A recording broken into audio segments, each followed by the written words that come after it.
Hey, welcome back. This is the video where we finally get installing Python for Windows. So just to be clear, if you have a Mac or anything that isn't a PC, this video is not for you. I mean, you're welcome here. Can't kick you out, but you're going to see some conflicting information. So installing Python is actually really straightforward compared to when I have to show students how to install something like Ruby, which can be a huge pain, especially on Windows machines.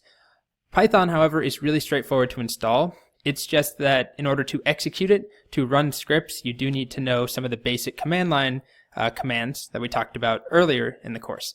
So that's kind of the trade-off. It's easy to install, takes just a couple seconds, it's basically a click, but we have to know how to execute it. And before I go any further, the end goal is that we want to be able to type Python in our PowerShell.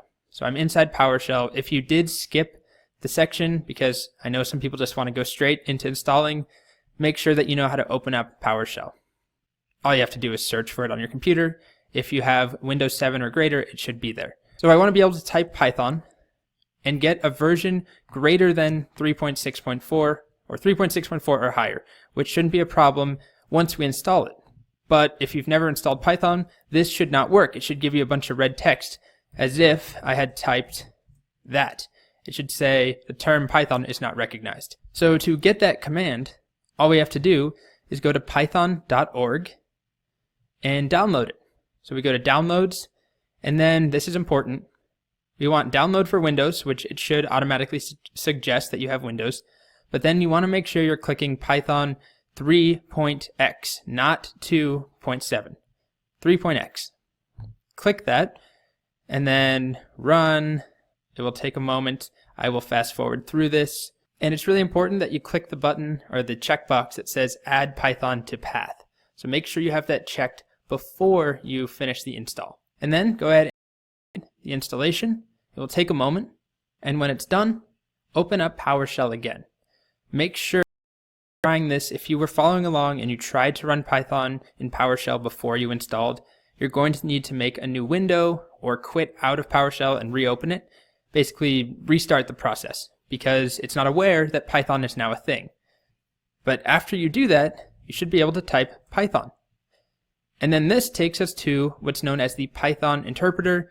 It's a REPL, R-E-P-L, stands for read, evaluate, print, loop, which is what it does. It will read the code in that I type, it will evaluate it, it will print it back to me, any result, and it keeps going, it loops.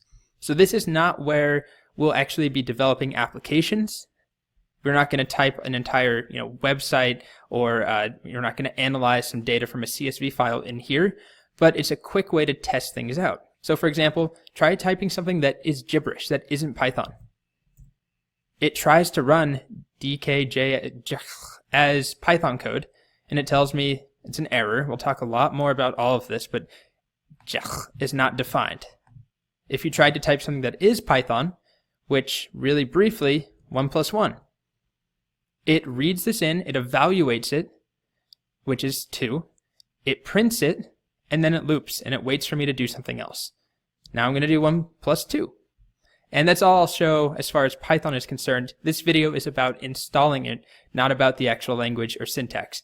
But just make sure that you're able to do this. Make sure that you can type Python in your PowerShell, and that the prompt changes to this. And then you can type whatever you want in here. It's not the focus. And the last thing I need to mention is how you get out of here, because this is not your normal prompt in the PowerShell. I don't see this path here that tells me where I am. To get out of here, I can type quit with parentheses. If I just type quit like this, it tells me use quit with parens or Control-Z plus return, whichever is easier for you. Control-Z and return, which I don't know if that's on Mac as well. I usually just type quit, just like that, and we're out of there now, and I'm back in PowerShell. So I can open it back up by typing Python, and then quit.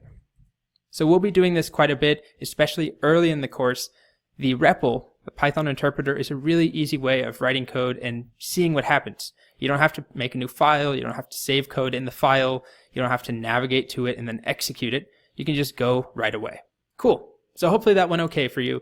If not, make sure to leave a comment on the discussion board, talk about what went wrong, definitely copy and paste any error messages that you see along the way in order for us to help you, because it probably has to do with either the version of Windows that you're running, maybe you've installed Python before. There's a couple things that could come up, but it really depends on the specifics of your machine.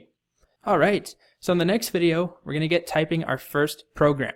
I'll warn you, it's going to be very simple, but it's going to be a real program in a real Python file that we execute. And then that will be our final test to make sure everything's installed, and then we'll move on to actually learning Python, finally. All right, see you then.